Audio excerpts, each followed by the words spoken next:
अब है सुनो, जिनको नहीं पढ़ना उनको तो नहीं पढ़ना, उनके लिए तो काम पड़ा है। कौन सा?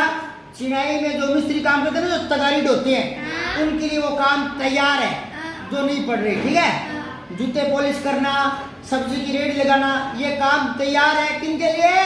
जो नहीं पढ़ रहे, जो नहीं पढ़ते उनके लिए। और जो कल आए नहीं थे और उनमें होशियार बच्चे थे, इसलिए ये पाठ दोबारा करवा रहा हूं, तो ध्यान से सुनना। ठीक है, पाठ है सूरदास के पद।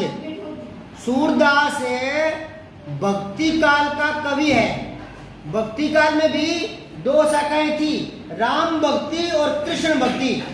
जो राम के भक्ति के पद लिखते थे वो राम भक्त कवि कहलाए, जैसे तुलसीदास, और जो कृष्ण भक्ति के पद लिखते थे वो कृष्ण भक्त कवि कहलाए, जैसे सूरदास, रसकार, मीरा, ये किसके? कृष्ण के पद लिखते थे। ठीक है, तो आज मैं सूरदास का जो पद है वो दो पद दिए आपकी पाठ्य पुस्तक में, वो दोनों दोबारा करवा रहा हूं, ध्यान से सुन लेना। ठीक है, पहला है मैया कब ही बढ़ेगी चोटी, कितनी बार मोही दूध पियत भई।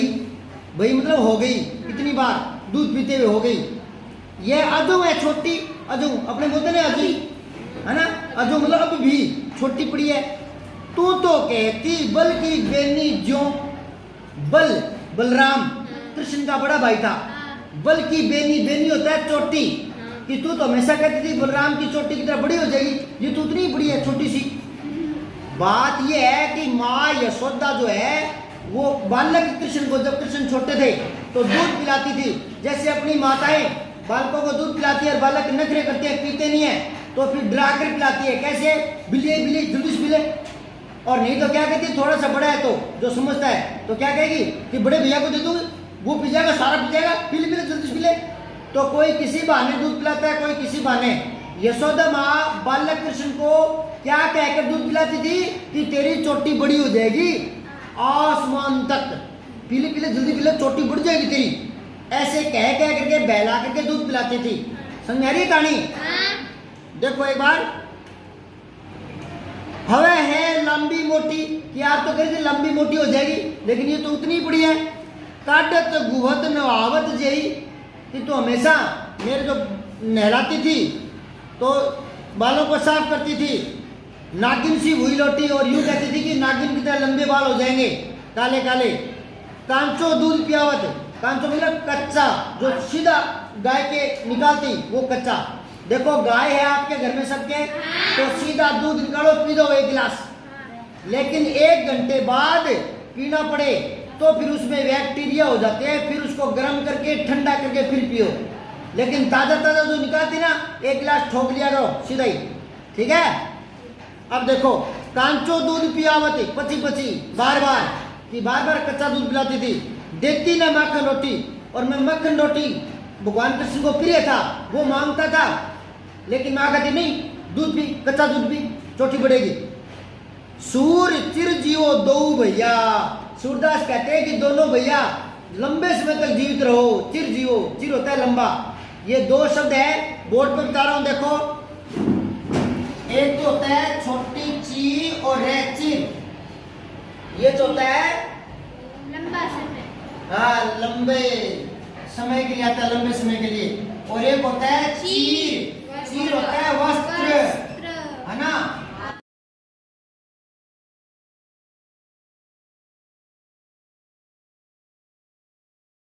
ठीक है ना, तो ये 2 शब्द है, युग्म शब्द में काम आते हैं। तो चिर जियो यानी लंबे समय तक जीवित रहो, आशीर्वाद दिया है। आशीर्वाद तो क्या दिया है? भगवान को कोई आशीर्वाद नहीं देते, ठीक है ना, आशीर्वाद बड़े लोग देते हैं छोटों को। तो ये कामना करे सूरदास जी, क्या कामना करे कि दोनों भैया जो है बलराम और कृष्ण, दोनों दीर्घायु रहे। हरि, एक तो हरि, एक हलधर। हलधर कहते हैं बलराम को, हरि कहते हैं भगवान कृष्ण को। तो हरि हलधर की जोटी, मतलब दोनों की जोड़ी बनी रहे, दोनों भैयाओं की। अब दोबारा देखो, मैया कभी बढ़ेगी चोटी, कितनी बार मोही दूध पियत भई, यह अजो है छोटी, तू जो कहती बल्कि बेनी जो, बलराम की चोटी की तरह, जो मतलब की तरह। हवे है लंबी मोटी, कड़त गुवत नहावत मतलब स्नान कराना, जही नागिन सी भूई लोटी, कांचो दूध पियावत पची पची बार बार, देती न माखन रोटी, सूर चिरजियो दो भैया हरी हलदर की जोटी। इस पद में सूरदास ने बालक कृष्ण के बचपन की झलक प्रस्तुत की है। सूरदास लिखते हैं कि जब बालक कृष्ण छोटा था तो उसकी मैया यशोदा माँ उसे दूध पिलाती थी, गाय का कच्चा कच्चा दूध, ताकि उसका स्वास्थ्य उत्तम बने। तो ये कहकर पिलाती थी कि जल्दी पियो तुम्हारी चोटी बढ़ेगी, और हर रोज यही कहती थी, हर रोज। लेकिन बालक कृष्ण ने देखा कि मैया रोज कहती लेकिन मेरी चोटी तो उतनी ही पड़ी है, तो वो शिकायत कर रहा है माँ से कि आप मुझे जब मैं मक्खन की रोटी मांगता हूँ, दही मांगता हूँ, तब तो देती नहीं हो, और ये दूध बार बार ये कहकर पिलाती हो कि भैया बलराम की तरह बड़ी हो जाएगी, मोटी लंबी चौड़ी, लेकिन मेरी चोटी तो उतनी ही पड़ी है, तुम तो झूठ बोलती हो मैया। यूं माता यशोदा को शिकायत लगा रहा है कृष्ण भगवान, ठीक है ना। जब बालक थे तब समझाई बात कि बार बार कच्चा दूध पिला देती हो, लेकिन जो मेरी पसंद की माखन रोटी है वो खिलाती नहीं हो। कृष्ण को क्या चीज प्रिय था? माखन, ठीक है। ये समझ आ गया पूरा पद। अब दूसरा देखो, तेरो लाल मेरो माखन खायो, दोपहर दिवस जानी घर सुनो, ढूंढी ढंढोरी आप ही आयो, खोली किवारी किवार खोलकर, बैठी मंदिर, मंदिर होता है मकान, घर, घर मकान मंदिर सदन भवन, ये पर्यायवाची है, एक ही चीज के नाम है, ठीक है। दूध दही सब सकिनी खवायो, उखड़ चढ़ी सिंके को लीनो, अनभावत भूमि में डरकायो, दिन प्रति हानि होती गोरस की। गोरस गाय का रस, यानी गाय का दूध की लस्सी, गाय के दूध का मक्खन, गाय का घी, है ना, ये गोरस कहलाते हैं। यह डोटा कोने ढंग लायो, सूर श्याम को हटकी न रखे, ते ही पूत अनोख हो जायो। इस पद में कोई गोपी माँ यशोदा को कृष्ण की शिकायत लगा रही है। ऊपर वाले पद में तो कृष्ण खुद अपनी माँ से शिकायत कहता है कि तुम तो झूठ बोलती हो, मेरी चोटी बड़ी नहीं है। और इस नीचे वाले दूसरे में कोई पड़ोसिन, कोई गोपी यशोदा मैया के घर आकर कृष्ण की शिकायत लगा रही है। क्या कह रही है सुनो ध्यान से। तेरो लाल, ये ब्रज भाषा है, एक बार पढ़ लेंगे तो समझ में आ जाएगी, मिलते जुलते शब्द होते हैं। और एक और सुनो, अगर एक पंक्ति में 10 शब्द हैं, 8 का 7 का अर्थ आता है, 1-2 का आता नहीं, तो फिर उन 1-2 शब्दों को लेकर बैठा मत करो पेपर में, समय खराब मत क्या करो। ये देखा करो कि ये पद जब सर ने करवाया था तो इसका क्या अर्थ बताया था। एक छोटी सी कहानी बना देता हूँ कविता की, वो अपने आप याद रहेगी। ऊपर कहानी सी बना दी कि बालक कृष्ण माँ को कह रहा है कि तुम तो झूठ बोलती हो, बार बार कच्चा दूध पिला देती हो, मक्खन रोटी देती नहीं हो, और बार बार बलराम का उदाहरण देती हो कि बलराम की तरह तेरी चोटी बड़ी हुई है, तो उतनी की उतनी है। तो ये एक छोटी छोटी कहानी याद रखा करो, और फिर 1-2 शब्द नहीं भी आए ना तो बाकी जो शब्द आ रहे हैं उससे दिमाग लगा लिया करो कि जब सर ने पढ़ाया था तो इसके बारे में क्या कहानी बताई थी, वो कहानी लिख दिया करो। एक शब्द के पीछे समय खराब मत किया करो, क्योंकि पाठ में जो मूल भाव होता है ना वो लिखना होता है, सरलार्थ बताना होता है उसका, ठीक है। आगे से ध्यान रखा करो। और ऐसी बोर्ड की परीक्षा में याद रखना 10वीं 12वीं में, ठीक है। अब देखो, और ब्रज भाषा मिलती जुलती है कुछ शब्द, तो अब ध्यान में आने लगेंगे। तेरो लाल मेरो मक्खन खायो, समझ में आ गई ना कि तेरो लाल मेरो मक्खन खायो, मतलब कोई गोपी कहती है कि हे यशोदा मैया, आपका जो कन्हैया है बाल गोपाल है, वो मेरा सारा मक्खन खा गया, उसे समझाओ। क्या करता है वो? दोपहरी दिवस जानी घर सुनो, सुना मतलब जिसमें कोई आदमी नहीं हो, कि हम तो जब खेत में चले जाते हैं या पानी लाने बाहर चली जाती है कुएं पर, पहले कुएं पर पानी लाने गांव के दूध आया करते थे, तो घर में सुना दे करके मकान को, है ना, खाली दे करके कि घर का कोई सदस्य है नहीं, तो वो कृष्ण है और उस घर में घुस जाते थे अपने आप ही किवाड़ खोलकर। क्या लिखा है? दोपहरी दिवस, दिवस होता है दिन, दोपहरी दिवस जानी घर सुनो, सुना घर जान करके, ढूंढी ढंढोरी आप ही आयो, और इधर उधर घर में घुसकर माखन को ढूंढ लेता है खुद ही, और वो खाने लग जाता है। सुनो क्या करता है वो, खोली किवारी, समझ में आने लगे ना, किवारी मतलब किवाड़, ब्रज भाषा में रह ना रह, वो कभी तो अड़े बन जाता है, कभी ले बन जाता है। लरिकन मतलब लड़के, लरिकन मतलब लड़के, ये मिलते जुलते ध्यान में आ जाएंगे, एक बार पढ़ लोगे तो। खोली किवारी मतलब अपने आप ही किवाड़ है खोल लेता है। कौन से घर का? जिस घर को सुनना समझता है कि इसमें कोई नहीं है। नटखट है कन्हैया ना, बैठी मंदिर में और घर के अंदर चला जाता है किवाड़ खोलकर।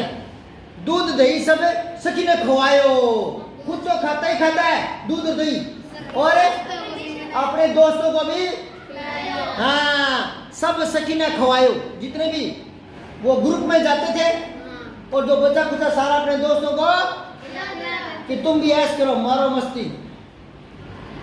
उखड़ चढ़ी, अब वहां उसको लग रहा है कि यशोदा कह देगी कि तुम, मेरा बेटा तो कृष्ण तो छोटा है, वो इतना ऊंचा रखा हुआ दही कैसे ले सकता है, इतना ऊंचा छिलके में डाला हुआ वो मक्खन और दूध कैसे ले सकता है। तो वो पहले ही समझा रही है, क्या कर रही है? उखड़ चढ़ी, जो बाजरी कूटते हैं अनाज उखड़ होता है ना, उखड़े, वो ओखली कह रहा है उसके ऊपर चढ़ता है वो। छिंके को लीनो, और जिस छिंके में दही लटका कर रखती है ऊपर बांध कर क्यों रखते हैं? ताकि बिल्ली कुत्ता ना उड़ाल ना दे, है ना, इसलिए खा ना जाए इसलिए। तो कह रहा है कि वो माँ यशोदा बोलने वाली थी कि मेरा छोटा सा बच्चा, तुम तो उलाना लेकर आ जाती हो, वो छोटा सा बच्चा कैसे पहुंचेगा इतना ऊंचा। तो पहले ही स्पष्टीकरण दे रही है, क्या कह रही है? उंकल चढ़ी छिंके को लीनो, उंगली पर चढ़ करके वो छिंके तक पहुंच जाता है। अनभावत भूमि में ढकायो, एक और नई चीज, खाता है उतना तो खाता है, अनभावत जो बाता नहीं है, हाँ उसको उड़ेल देता है। बदमाश, बड़ा बदमाश है। खाता है उतना तो खा लेता है और बाकी उड़ेल देता है। कभी फोटो देखी है? आधा पेट में, आधा मुंह पर, आधा हाथ में, आधा के यहाँ, है ना। दिन प्रति हानि होती गोरस की, और यशोदा ये काम हमेशा होता है और मैं हर रोज का ये नुकसान सहन नहीं करूंगी। अपने बाल गोपाल कृष्ण को समझा लो, रोज रोज गोरस खराब करता है, दूध है, दही है, मक्खन है, सब खा जाता है और बचा हुआ उड़ेल देता है। ये गोरस की हानि मैं अब बर्दाश्त नहीं करूंगी। अपने पुत्र को समझाओ। उलाहना देती हुई एक गोपी माँ यशोदा से कहती है, कहानी समझ में आ रही है क्या? हाँ, फिर ये पूरी कहानी बना के लिख देना, मैं दोबारा बता दूंगा इसका। देखो, यह डोटा छोने डंग लायो, कि तुम्हारा ये छोटा बच्चा ना, ये देखने में छोटा है, ये नटखट है, ये पता नहीं क्या ढंग सीख कर आया है और किस प्रकार से इसने अटकल सीख ली। और वो रोज खाली मकान देखते आ जाता है और छिंके तक पहुंच जाता है और मक्खन खा लेता है। सूर श्याम को अटकी न राखे, ते ही पूत अनोख हो जायो, कि तुम अपने पुत्र को संभाल कर क्यों नहीं रखती? क्या तुम्ही ने एक अनोखा पुत्र जन्मा है क्या? हम कोई बांझ थोड़ी है, हमारे भी बेटे हैं, लेकिन हमारे बेटे तो किसी के घर में नुकसान नहीं करते। तुमने कोई अनोखा पुत्र जन्म दिया है क्या? यूं करके उलाहना देती है। अब कहानी समझाई? अब इसकी सिंपल कहानी बना देता हूँ, तो बीच में पेपर में आएगा तो एक दो शब्दों पर आंख गड़ा करके यूं बैठे मत रहना, पूरे का ही समझा देता हूँ। तो इतने शब्दों में से, इतनी 5 लाइनों में से अगर एक दो शब्द नहीं भी आए तो बाकी शब्द तो समझ में आने वाले हैं ना। तो ये कहानी लिख देना जो बता रहा हूँ। इस पद में सूरदास लिखते हैं कि कोई गोपी माँ यशोदा के पास कृष्ण की शिकायत लेकर आती है और उसे कहती है कि जब हम घर पर नहीं होते तो सुन्ना घर देख करके तुम्हारा बाल गोपाल किवाड़ अपने आप ही खोलकर अंदर घुस जाता है और हमारा छुपा कर रखा हुआ दही मक्खन वो ढूंढ लेता है और कई कई लड़कों के साथ जाता है और इतने ऊंचे दूध दही को भी वो ओखली को उल्टा करके उसके ऊपर चढ़कर छिंके तक पहुंच जाता है और जितना बहाता है उतना तो खा लेता है, बाकी दोस्तों को खिला देता है, फिर भी जो बच गया उसको उड़ेल देता है। इस प्रकार रोज रोज की गोरस की दूध दही की हानि मैं बर्दाश्त नहीं करूंगी। अपने इस पुत्र को समझाओ, तुमने कोई अनोखा पुत्र नहीं जन्मा, हमारे भी पुत्र हैं, लेकिन तुम इसको समझाती क्यों नहीं? इस प्रकार के उलाहने गोपी, पड़ोसिन गोपी माँ यशोदा को कृष्ण के बारे में देती है। ये पूरा हो गया, समझ आ गई बात? अब इसके शब्दार्थ जितने हो याद कर लेना और बाकी ये सरलार्थ सीधा साधा ये समझ में आ जाएगा। सब्सक्राइब करके बेल आइकन जरूर दबाएं।